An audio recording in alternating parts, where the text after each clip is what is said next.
A Taste for Killing by Sarah Hawkswood. Read by Matt Addis.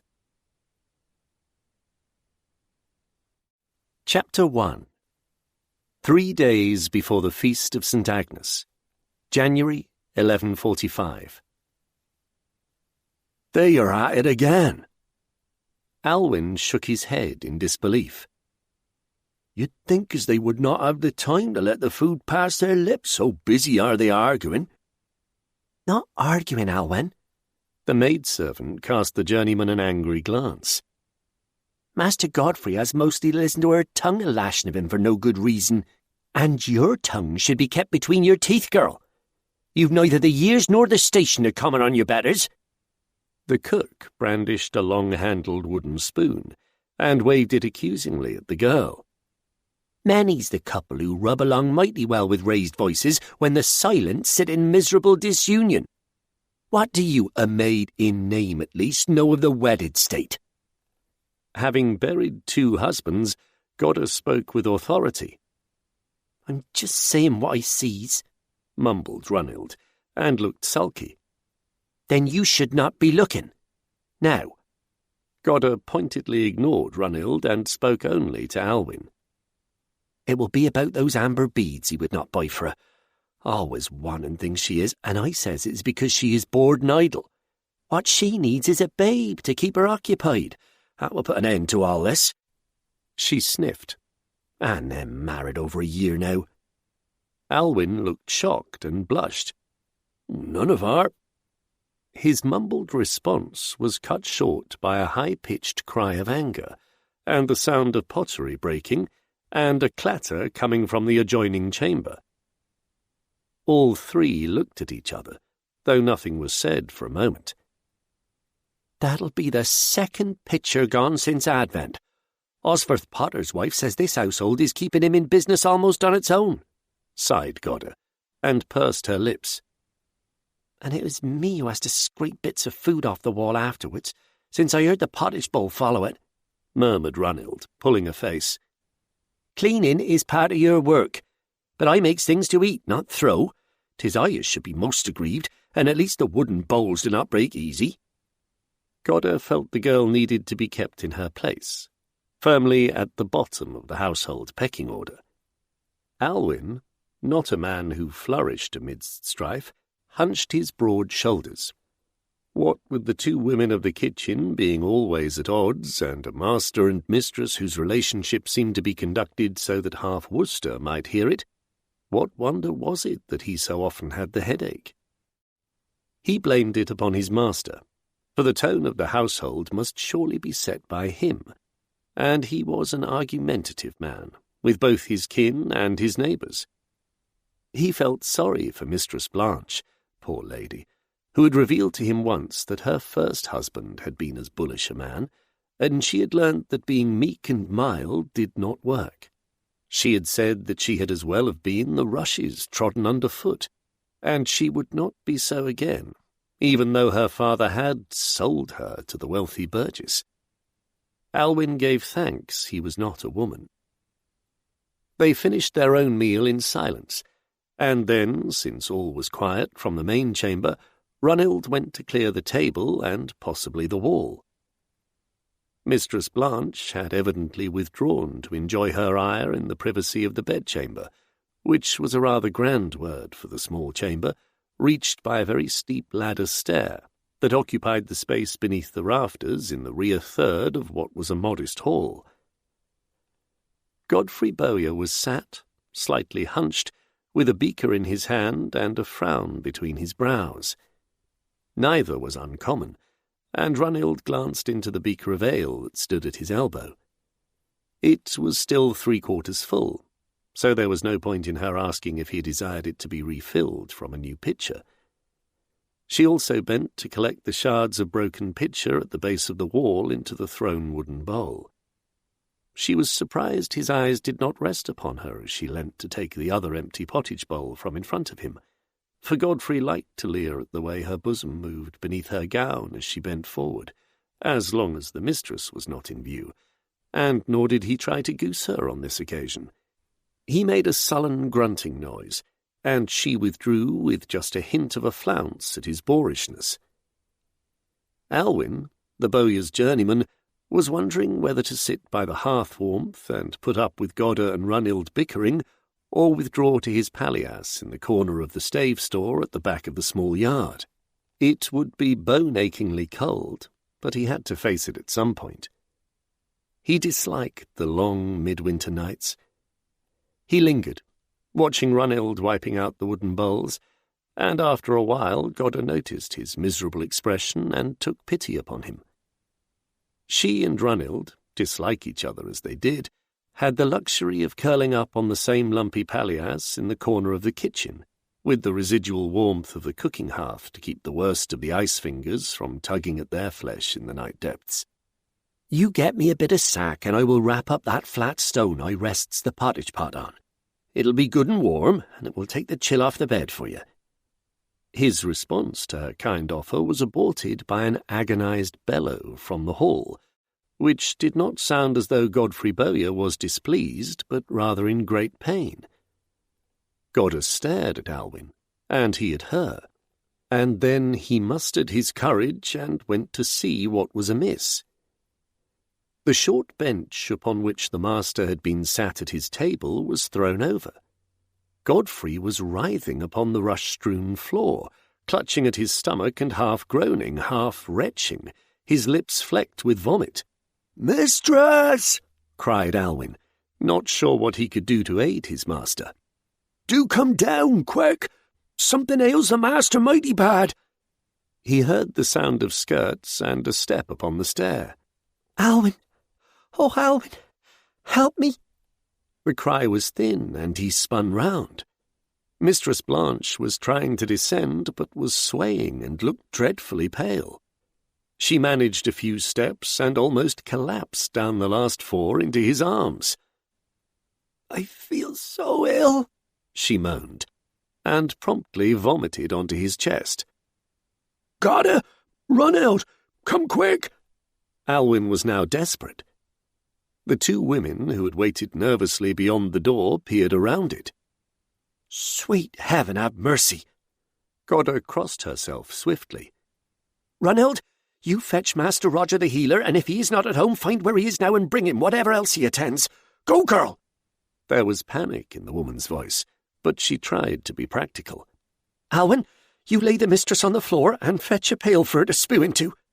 She was not sure what could be done for the master, now rolling about incoherent, and prayed that Roger the healer was at his bench with pestle and mortar, because he could take responsibility for the situation. Runhild did not need a second exhortation, and disappeared into the front workshop and thence the street, her skirts lifted to her knees to aid her speed. She returned within a short time, openly chivying Master Roger to keep up with her.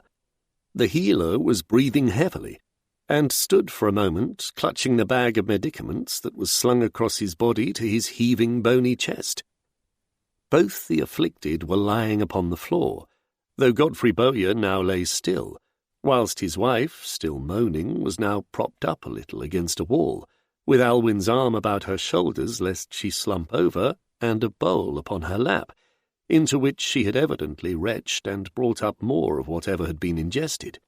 He surveyed the scene whilst removing the bag and setting it upon the table, and then spoke very calmly. Roger the healer was not an imposing man to look upon, and not one to shout, but his very calmness exuded authority and command of the situation. "Did the sickness start at the same time after the meal? And did you all eat of the same dishes, or was there something special for the master and mistress?" He knelt down as he spoke, next to the now unconscious form of Godfrey Bowyer, who had curled into an almost fetal position, and placed his fingers about a wrist and the back of his other hand upon the brow. He was learning most, however, with his eyes. "We heard the master first, but yes, they fell sick within minutes of each other, and before Runhild had even scrubbed the pot clean. We all ate the same pottage and drank the same small beer, Master Roger." Godder's voice trembled a little now, and her hands gripped her skirts and twisted them one way and the other. Then I doubt this is some mischance, and a sickness like this looks like—" Roger paused and looked up, knowing the import of his words. "Poison." "Will he live? Oh, say that he will live!" Runhild, her hands clapped to her cheeks, spoke barely above a whisper, but with desperation. "But it cannot be poison," declared Godder, ignoring the maid entirely. "Not in my good pottage." Roger, feeling the turgid pulse and observing the man's breathing and pallor, shook his head at the first question and ignored the second. Runhild began to sob loudly. He stood slowly and went to take a stoppered vial from among his medicines. Blanche Bowyer was looking at him a little owlishly. He poured a small amount of liquid into a beaker and knelt back upon the floor. "Mistress, you must drink this. It will make you give up anything left of the poison. Do you understand?" She nodded slowly, frowning.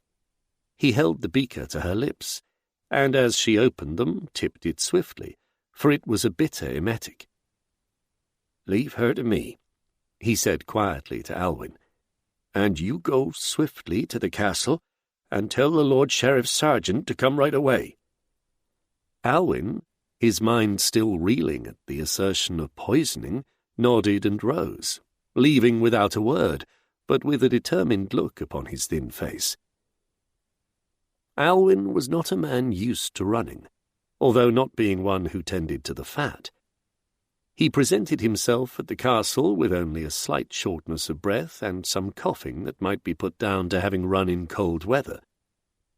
When he asked after Serjeant Catchpoll, he was directed not within, but to his home by the castle gates. Alwyn went and knocked urgently upon Catchpoll's door. Catchpoll, who was under no illusions that a knock upon his door after dark meant anything but work, rose with a grumble from his bench near the hearth and went to open it. He looked at the man before him, unknown to him by name, but seen often enough in Worcester for him to be one whom Catchpoll would instantly identify as a resident. The salient features of the man at this moment were his heaving chest and a smell of vomit that clung to him. "Evening." Catchpoll's demeanour showed neither surprise nor great interest. "Sergeant Catchpoll, you must come quick!" Alwyn half fell over his words. "And why might that be so? And where, friend?" "Godfrey Bowyer's. He's a dying, Master Roger says, and he says as it was poison. All I knows is it don't look natural, Sergeant, on oath it don't. But it wasn't us in his kitchen as did it." "Fair enough. I'll come." He turned, briefly, and spoke to someone that Alwyn could not see. "Seems I picked the right evening to have you sup with us, young Walkelin. Wife, no need to keep the fire in. You gets to bed when you will, but I doubts I will be over long." Alwyn saw a flame-headed man, whom he knew as Serjeant Catchpoll's journeyman, take up a woolen cap, give some words of thanks to the unseen Mistress Catchpoll, and then both joined him out in the cold, pulling the oak door closed behind them. "You run on ahead and tell Roger the healer we will be with him as quick as my knees will allow," instructed Catchpoll, looking at Alwyn, and the man obeyed without a thought. "Are your knees bad tonight, Sergeant?" Walkelin was not sure whether sympathy sounded good or the smugness of the young whose knees did not yet creak. "Not especially so, but it means we can speak freely afore we gets to Godfrey Bowyer's." Catchpoll blew upon his cupped hands.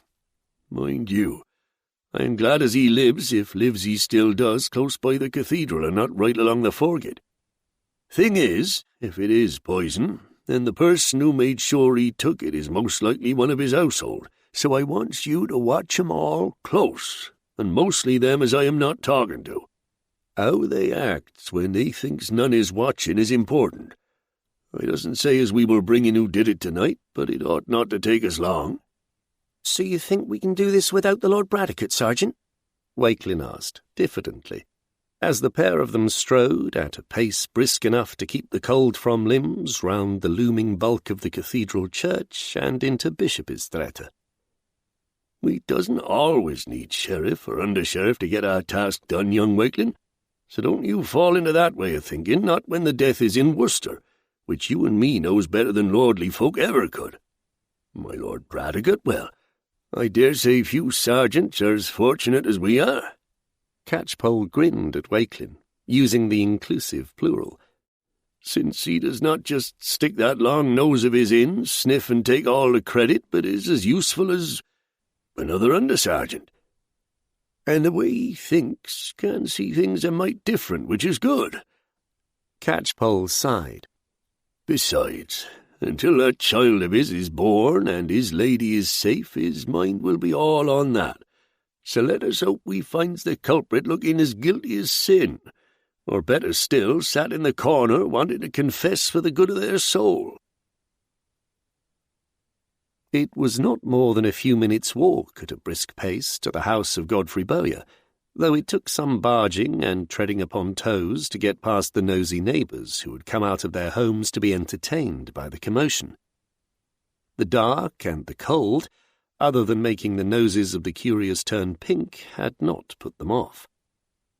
There was still the sound of a woman in hysterics somewhere within.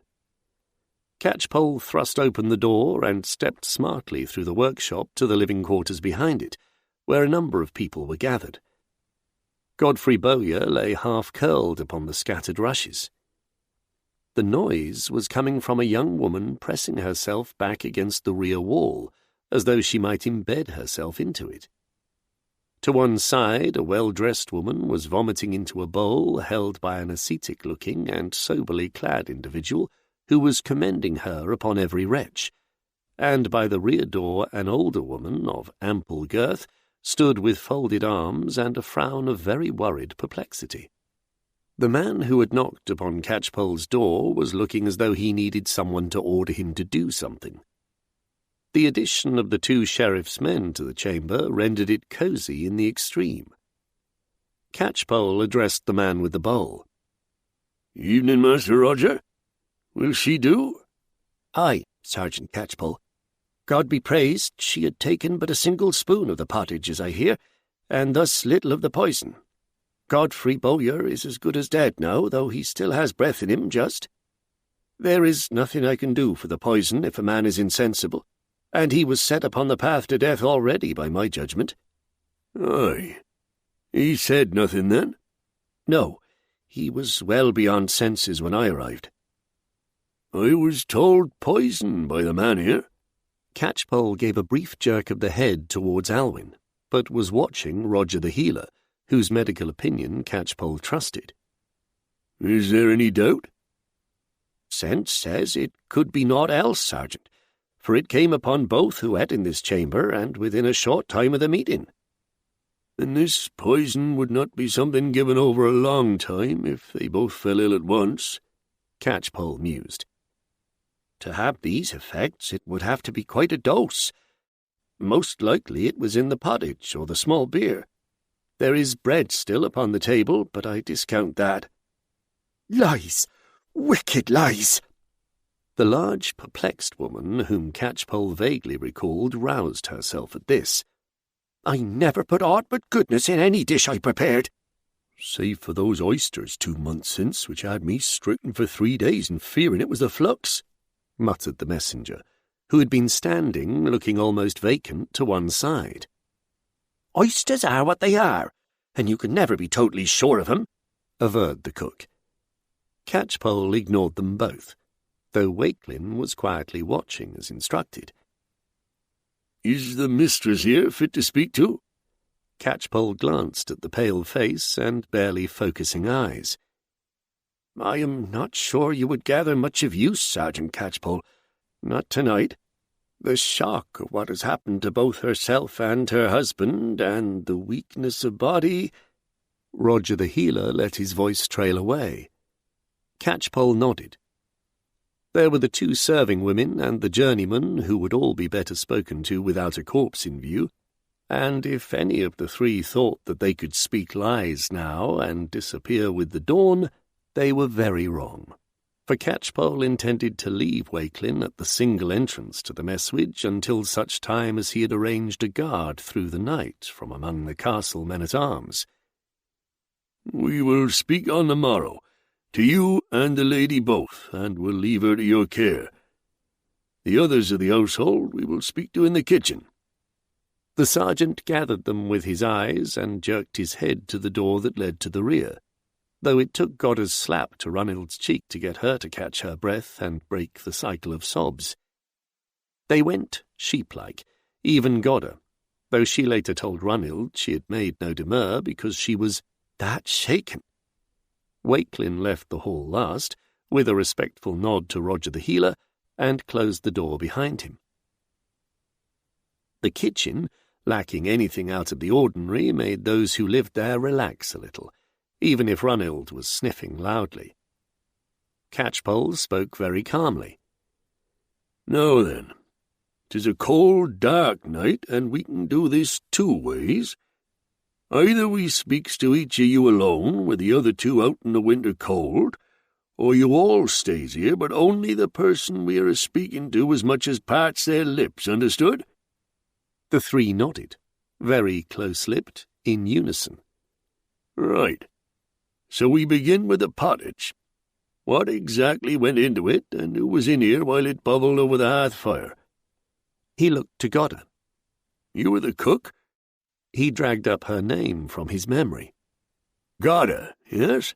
You answer." "Godder it is. The pottage was no different to any as I made this last week, except in that I used stock, leg meat, and wing scraps from the fowl as I spit roasted yesterday for them." Her head jerked towards the hall door to indicate master and mistress. "And a little dried rosemary. They eats well. Godder stopped, flustered. "And the rest was what, then?" Catchpoll ignored the comment and wanted every detail of the meal. "Onions and barley and peas I soaked first to soften and plump up nice, and water from the well, which I brings to the boil afore anything else goes in." "And seasoning?" "Of course. What pottage would not have a little salt? And master buys pipor from the Jew."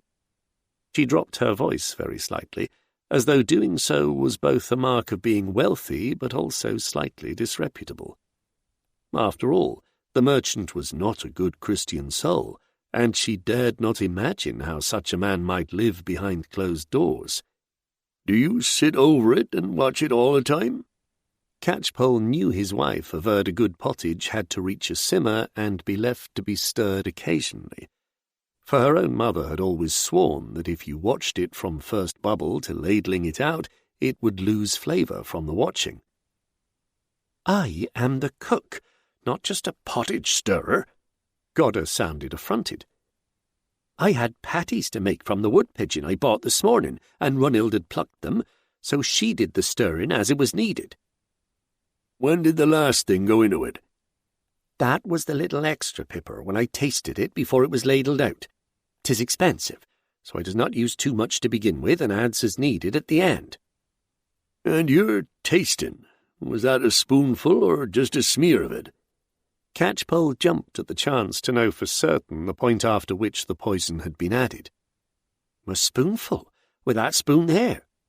Godder pointed to a large wooden spoon that had been used for stirring. Walkelin, observing her, thought she looked as if she would like to hit Serjeant Catchpoll with it for questioning her about her cooking. "I see." Catchpoll did not ask if she had suffered any ill effects, for it was patently obvious that she had not, and they would have been apparent before now. "And then you ladled the pottage into the two bowls?" "Runild took the bread in, and I filled the bowls, yes." "And was you here when this was done?" Catchpoll looked at Alwyn. "I came in as Runild returned from the hall, because she was saying that Mistress Blanche said as she would send back the pottage if it was as salty as that from the day afore yesterday." "It was not too salty. She only says such things to show this is her house and she is mistress of it. Comes from her thinking all this is small after what she was used to." Godder huffed, like a cow coughing. "And what was she used to?" Catchpoll, rapidly searching his memory for details of Godfrey Bowyer's second marriage, was not certain of them, and it would be good to learn them from someone close. "Why, she comes from Matley way, The widow was some lord, a very low-ranking one, mind, and no doubt saw the wealth of Master Bowyer and the excitement of living in Worcester as a great improvement. Godder gave a short snort of a laugh, clearly not thinking low-ranking lords a match for a wealthy burgess of Worcester. It sounded odd to Catchpoll, but that might well be from the cook being long with the family and not adoring of her mistress. Fair enough. So the pottage was ladled into the bowls, just the same in each? Aye, though I could have put a little more in Master's, for he had the greater appetite. Godder could not resist a little snide comment. In all things, Mistress likes to be the dainty one. And you carried in the bowls? Catchpoll looked now at the sniffing Runhild, who nodded. Straight in and out, was you? Yes. Runhild's lower lip trembled, but she did not dissolve back into tears.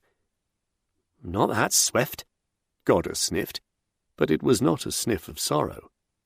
Master was out front of the door, so Mistress bade me wait in case he would be long and the pottage cold. She went to the workshop door and called to him, and I waited until she said his master was coming. I did not stay or see them eat. And then what happened? Catchpoll shot Walkelin a glance and saw that he was listening most attentively, and received the ghost of a nod in return. We ladled out some of the pottage for ourselves, for there was plenty, even if Master Godfrey asked for more. And while I did that, Runhild took in the pitcher and beakers, and afore you asks, the pitcher was filled with the same as what we drank, as God sees all. Godder glanced heavenwards, and then looked again at the sergeant. We had. The pair of 'em was shouting at each other next door, which is common enough. And then we heard something smash and something strike the wall, and it was quiet, and we finished our food. Then I sent Runhild to clear the board and bring back the bowls, or what was left of 'em. So you brought the bowls back? Catchpoll looked at Runhild. What did you see? How did Master Godfrey seem to you? Quiet like he was, sort of grumbling, but not taking any notice of me. I took up the bowl from in front of him, and the one that had been thrown at the wall, and the pieces of the broken pitcher, 'cause they'd thrown that too. Mighty violent meals here, commented Walkelin. If they have thrown bowls and broken pitchers, and not as rare as you would think. If that there wall was not so thick, I dares not say what we might have heard often enough of things that should be private between husband and wife, and not all loving words neither. Godder sounded slightly regretful that details had been beyond her hearing. Where's what's left of the pottage? Walkelin interrupted, paying attention to detail. I put it in a big bowl with a lid. It being so cold, it'll last well. It means I need not do more than eat it up again on the morrow to go with the pigeon patties. Godder pointed to a pot by the rear door. I would get Alwyn to keep it in the stave store where it is cold. Take it to Master Roger, murmured Catchpoll, so as he can look at it when day comes. Walkelin nodded and obeyed swiftly, returning while Godder still looked outraged at this ruination of her plan for the following day's dinner. Catchpoll ignored her and stared at Runhild once more. And Master Godfrey showed no sign of being ill, other than this grumbling girl. Catchpoll wanted all the pieces he could find to see how this had happened. No. Runhild shook her head. So, was it long afore you heard anyone was ill? We had cleared away, and Runhild had scoured the eating bowls. Godder looked at Alwyn. I was offering to put the pot-stand stone in a cloth for Alwyn here. I sleeps in the stave store, and 'tis mortal cold there at night. I was about to go to my bed when we heard the cry, murmured Alwyn, almost apologetically. I went to see what it was, and saw Master Godfrey writhing upon the floor, clutching his guts and looking terrible bad. So Mistress Blanche was not there? Walkelin was paying close attention. No, up above she was. I called her to come quick, and then she started down the stairs, but was all unwell and half tumbled the last bit. I grabbed her, and she spewed up on me, she did. Then Garda and Runhild came in, and Garda sent Runhild for Master Roger. And when he gets here, he sends me to you, crying poison." Alwyn sounded overwhelmed by the course of events. "Well then, we will take this to the Lord Sheriff and return in the morning." Catchpoll did not tell the trio to remain in the house, since there was no sensible reason why they should leave during the night, and if one of them did, they would encounter Walkelin or his replacement. It would be a very good sign of guilt. He nodded to Walkelin, and the pair went back through the hall, acknowledging Roger the healer as they passed, through the workshop and out into the biting cold in the street. This alone had reduced the number of onlookers to a handful of the most intrigued neighbours. "Is they all dead, then?" The question, which had an element of hope to it, was muffled by a woolen cloth wrapped about a man's head. After all, there was not much excitement in Worcester in a dismal January. Catchpoll afforded no more answer than a growl, and a suggestion that catching one's death of cold for the sake of curiosity was a fool's idea. He left Walkelin on watch, assuring him he could return home as soon as he was relieved, and went back to the castle to send out a guard. Chapter 2. Serjeant Catchpoll, with Walkelin beside him, made his report to William de Beauchamp in the cold light of day. The Lord Sheriff of Worcestershire did not appear very surprised that Godfrey Bowyer was dead, but only that he died by poison. "I don't see as how he needs call my Lord Bradecote from his manners, my lord, not for a killing like this." Catchpoll really meant, since his lady is due to be delivered of a babe within a week or so, but felt that sounded too personal. "By we, Catchpoll?" William de Beauchamp eyed him with weary scepticism. "You mean you? And I do not give a whore's promise what you want in the matter. Godfrey Bowyer was a man of status among the burgesses, but we know, you and me both, that he could rub people the wrong way." "Aye, my lord. As I recall, last time he came before you with a complaint, you said as you wished he might strangle himself with his own bowstring." Catchpoll's voice was a monotone, and not a muscle quivered in his face. "How fortunate, then, that I was here with a hall full of witnesses at the time of the death." William de Beauchamp smiled at his sergeant, although men had been known to cower in the face of that smile. Catchpoll knew just how far he might go with his superior after 2 decades, and played the game to an inch. "Why, that is very true, my lord. I shall remove you from my list of suspects this very moment." He sounded much cheered by this thought, and let his mouth lengthen into the vestige of a grin. "And I agree he had his gainsayers. But when me and young Walkelin find who poisoned him, it will be a household killing." "That is but the half of it, you old fox. You do not know for sure which of them did it, or else you would have come to me with news that you have the killer in the cells. What is more, unless one of the household bore a mighty strong grudge against their master, someone else got them to do it, and we will need 2 hanging ropes. You know it as well as I do. No, this will need us to show more interest than most, and in this case, interest means the under-sheriff, however unwilling he may be." "Very good, my lord." Catchpoll was not going to win, and had the sense to know it, but it had been worth the attempt.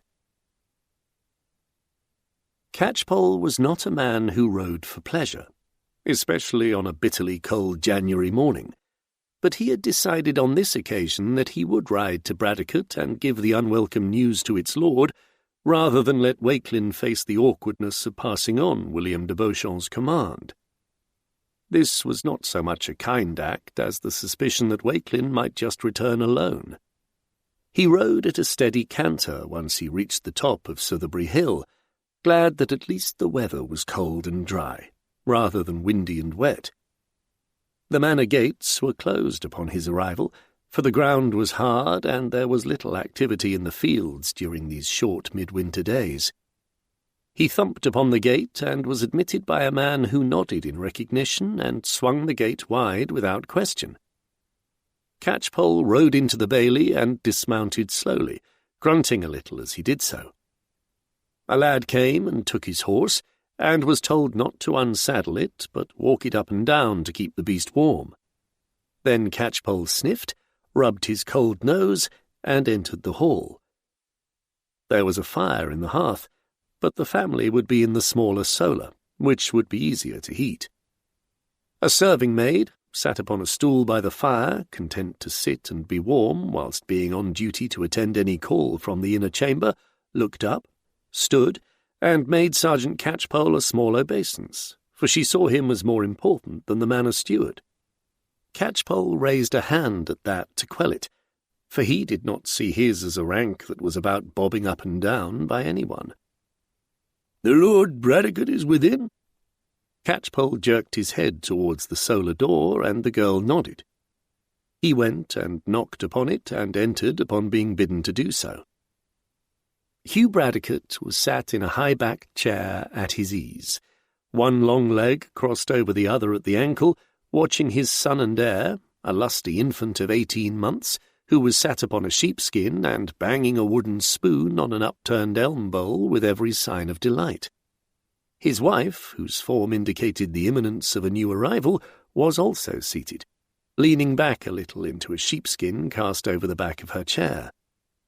She looked content, but for something that Catchpoll could not have named, yet recognized as being at the point where the waiting was becoming a trial of its own.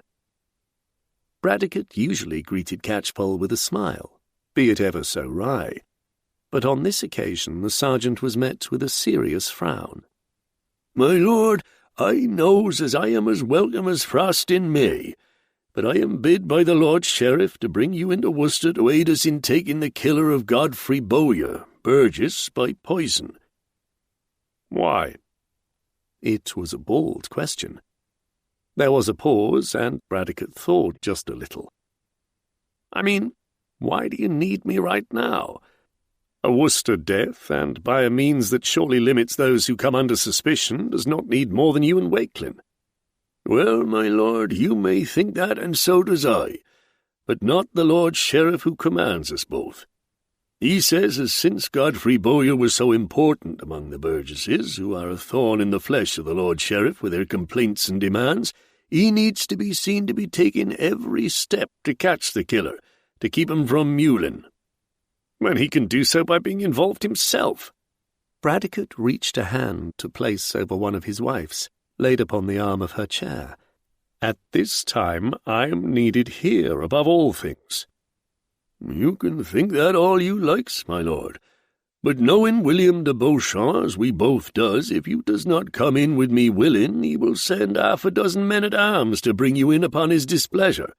Aye, and not be swift to release you from duty neither." "My lord, railing against this is foolish. If the death is one where your rank is needed to impress the Burgesses, but it is swift to be solved, you may find yourself home within a day, perhaps 2, and the babe kicked me but last eve as I lay in bed." Christina Bradecote's voice was very calm.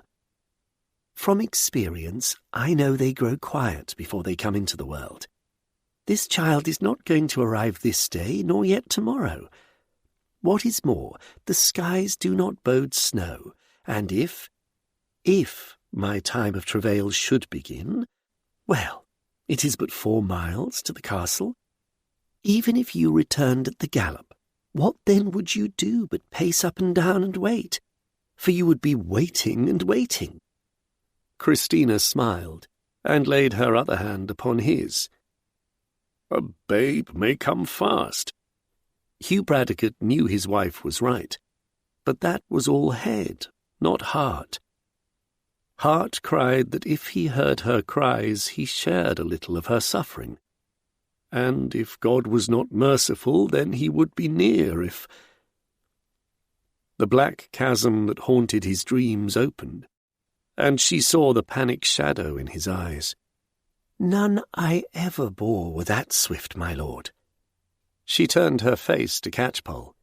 Take my Lord Serjeant, and give him other things to think upon for a day or so, and I will be grateful, for his loving concern is like to make me fear where no fear need be.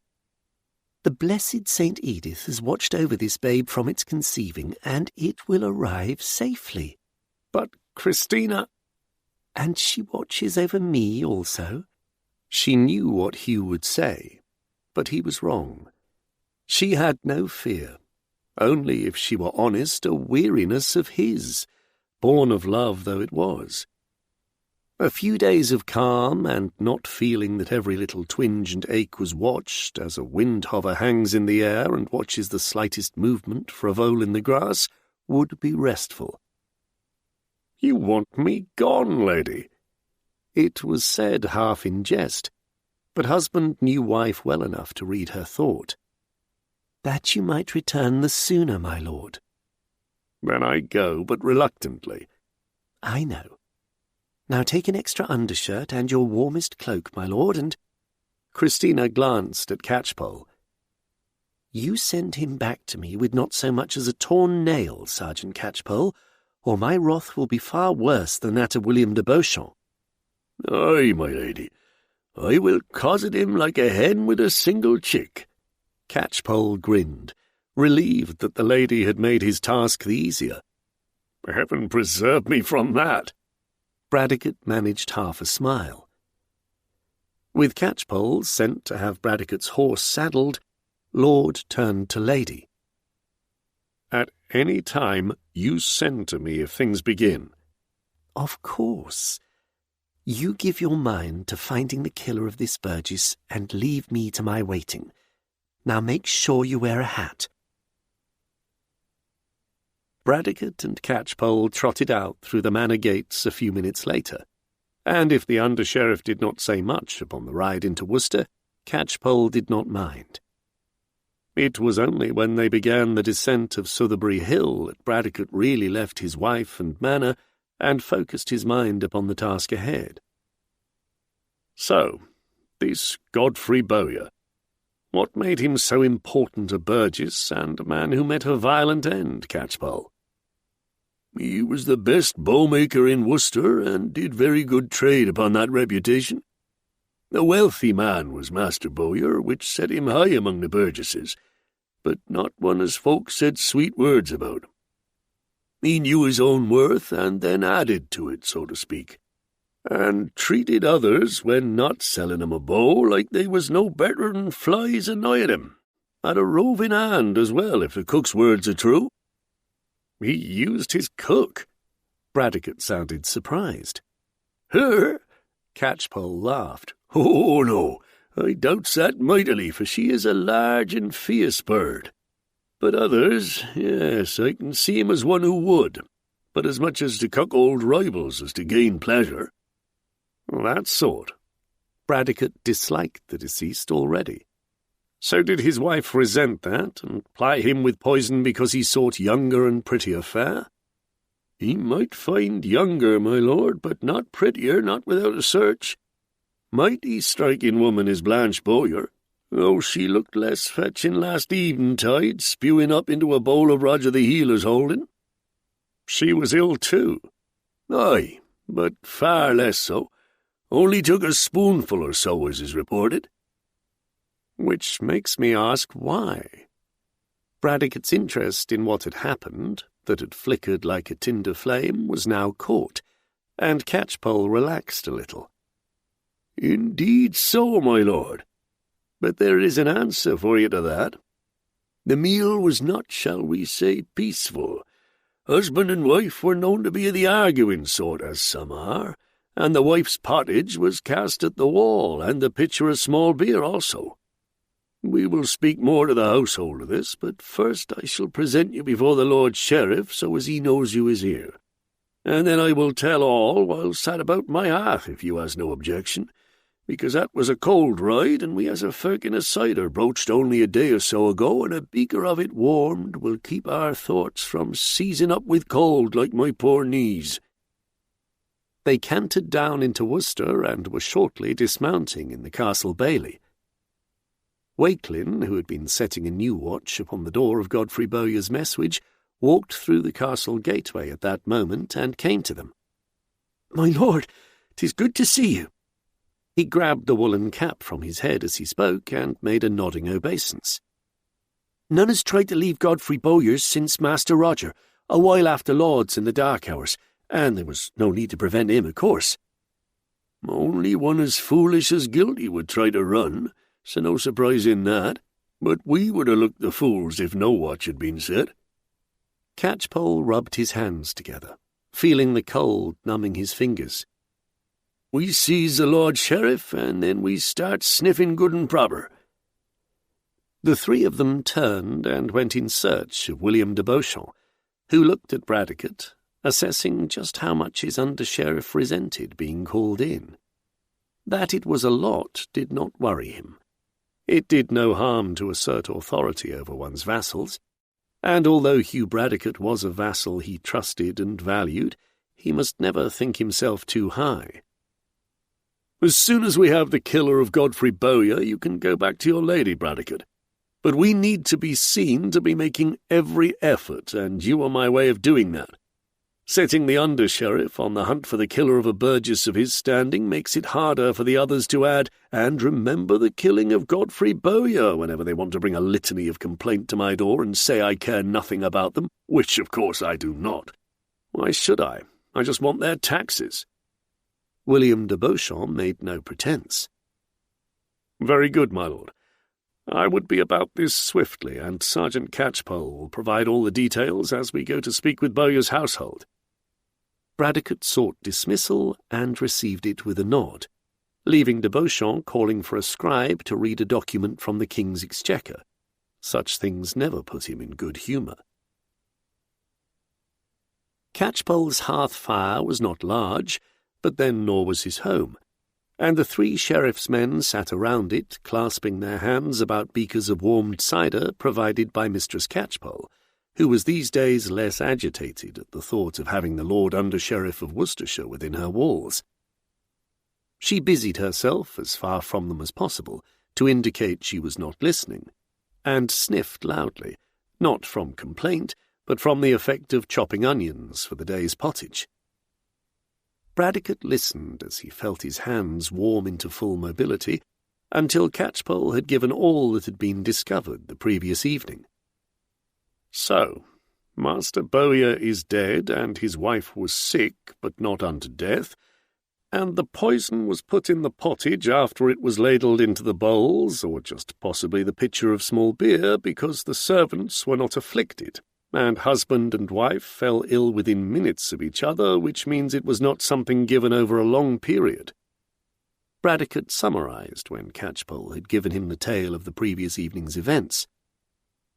"There are but 3 servants, and the ones with best opportunity to add the poison must be the maidservant who handled the bowls and pitcher last, or the cook who ladled the pottage into the bowls without anyone else present. It was not the journeyman, because he did not come in until the girl was coming back in after placing the food on the master's table." Bradecote tried to sound as though that was that, but ended upon a sigh. "I hope this ends quickly, but this is, Catchpoll, as you love to remind me, your place. You know it better than any. Is this a simple domestic murder that we can deal with today, or is there more to it? I expect you will say it isn't going to be that simple, for it so rarely is." "No, my lord, not likely to be. If we finds a reason for it, all to the good. But I doubts it will be staring us in the face, nor be given up easy." "Then let us speak with cook, maid, journeyman, and, if she is well enough, grieving widow." Bradecote drained his beaker and declined the offer of having it refilled. "Oh, and we do not yet discount the widow, since she may have thrown her own bowl at the wall, knowing a little of the pottage would not kill her." "Possible, my lord, but a risk." Catchpoll nodded.